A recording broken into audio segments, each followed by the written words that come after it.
আজ আমি বিউলির ডাল দিয়ে হিঙের মশলা বড়ি বানাবো।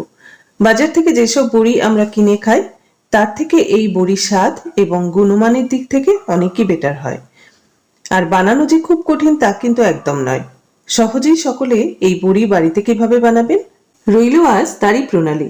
নমস্কার বন্ধুরা, প্রতিবার রান্নাঘরে সকলকে স্বাগত। বিউলির ডালের এই মশলা বড়ি বানাতে আমি 250 গ্রাম বিউলির ডাল নিয়েছি। এই ডাল জল দিয়ে ধুয়ে বেশ কিছুটা জল সমেত সারা রাত ভিজিয়ে রাখবো, সকালবেলা বেটে নেব। বড়ি দেবার সুবিধার জন্য আমি একটা প্লাস্টিকের প্যাকেটকে এরকম কেটে কোনাকুনি একটা ঠোঙা তৈরি করে নিয়েছি। একটা ট্রান্সপারেন্ট প্যাকেটকে এরকম ভাঁজ করে কাঁচি দিয়ে এইভাবে কোনাকুনি করে কেটে নিচ্ছি। এবার এটা একটা কোনাকুনি ঠোঙার মতো হলো। এটা একটা টুথপেস্টের মুখ। পেস্ট শেষ হয়ে যাবার পর মুখটা কেটে পরিষ্কার করে ধুয়ে নিয়েছি। তারপর এই প্লাস্টিকের কোণটা কাঁচি দিয়ে সামান্য একটু কেটে নিচ্ছি। এবার টুথপেস্টের মুখটা ওই কাটা প্লাস্টিকের ভেতর এভাবে ভালো করে ঢুকিয়ে দিচ্ছি। ছিদ্রটা ছোট হলে আরো একটু কেটে ছিদ্রটা বড় করে নিচ্ছি। তবে খেয়াল রাখতে হবে বেশি বড় যেন না হয়, মুখটা যেন টাইট হয়ে আটকে থাকে। পরের দিন সকালবেলা ডাল ভিজে গেছে। এখন ডাল ভেজা জল একটা পাত্রে ছেঁকে রাখবো, পরে গাছের গোড়ায় ঢেলে দেব। ডাল আরেকবার পরিষ্কার জল দিয়ে ধুয়ে সম্পূর্ণ ডালটা মিক্সিং জারে নিয়ে নিচ্ছি। এবার এই ডালে দিয়ে দিলাম 1/2 ইঞ্চি আদা, 2টো শুকনো লঙ্কা, 1 চামচ গোটা জিরে। গোটা জিরেই দেওয়ার চেষ্টা করবেন। তারপর মিক্সিং বাটির ঢাকা আটকে জল ছাড়া একটু বেটে নেব। 2-3 বার মিক্সি ঘুরিয়ে বেটে নেওয়ার পর এতে সামান্য একটু জল দিয়ে দিলাম। বাটার সময় একবারে বেশি জল দেবেন না, তাহলে ডাল বাটা আবার পাতলা হয়ে যাবে। ডালের ব্যাটার পাতলা হলে বড়ি কিন্তু চেপটে যাবে। তারপর ঢাকা আটকে ডাল ভালো করে বেটে নেব। ডাল বেটে নিয়েছি, আর এই ডাল বাটাতে আমার 1/2 কাপ জল লেগেছে।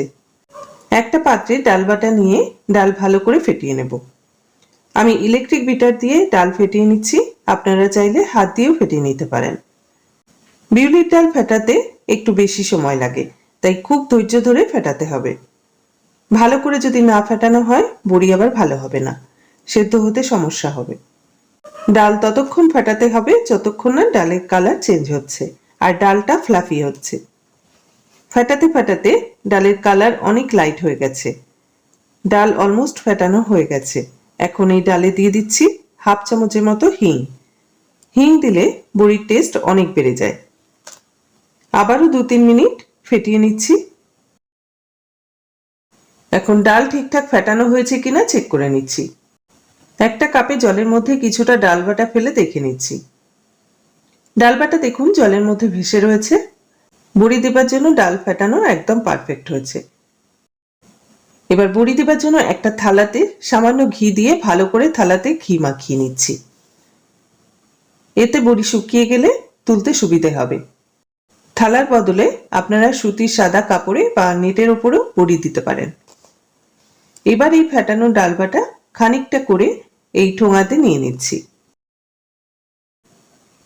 তারপর ঠোঙাটা হাত দিয়ে এভাবে মুড়ে নিয়ে এভাবে একটু একটু করে চাপ দিয়ে বড়ি শেপ দিয়ে নিচ্ছি।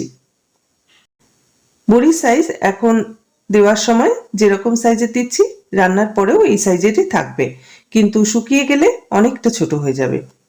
যেটুকু ডালবাটা নিয়েছিলাম এই ঠোঙাতে সেটা শেষ হয়ে গেছে। এখন বাকি যেটুকু ডালবাটা আছে সেটাও এই ঠোঙাতে নিয়ে নিয়েছি। এইভাবে বড়ি দিলে বড়িগুলো খুব সুন্দর কোনা কোনা হয়।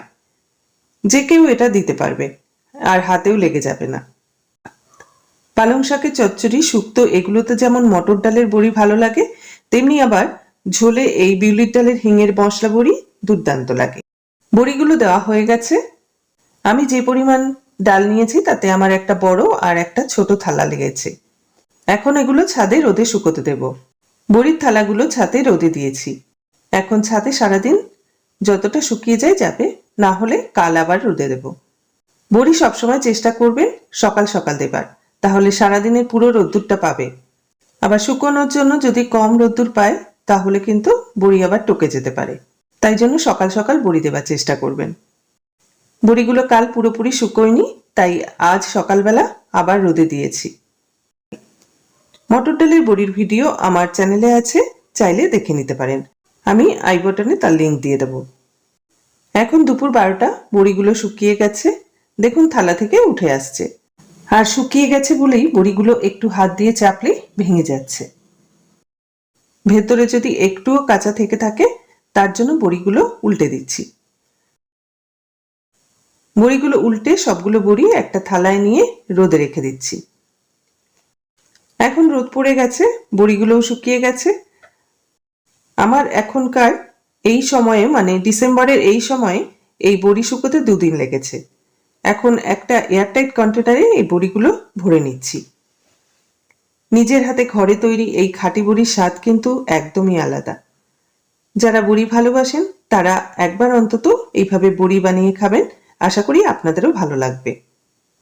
আর বড়িগুলোতে যাতে পোকা না ধরে তার জন্য বড়িতে 2টো শুকনো লঙ্কা দিয়ে দিলাম। আজ তাহলে এই পর্যন্ত, আবার হাজির হয়ে যাব অন্য কোনো ভিডিও নিয়ে। আমার চ্যানেলে নতুন বন্ধু হলে চ্যানেলটি সাবস্ক্রাইব করে পাশে থাকা বেল আইকনটি অন করে দেবেন, তাহলে আমি চ্যানেলে যখনই কোনো ভিডিও আপলোড করি না কেন সরাসরি তার নোটিফিকেশন আপনার কাছে পৌঁছে যাবে। পুরনো বন্ধুদের ধন্যবাদ জানিয়ে নতুন বন্ধুদের স্বাগত জানিয়ে আজকের মতো বিদায় নিচ্ছি। সকলে ভালো থাকবেন, সুস্থ থাকবেন।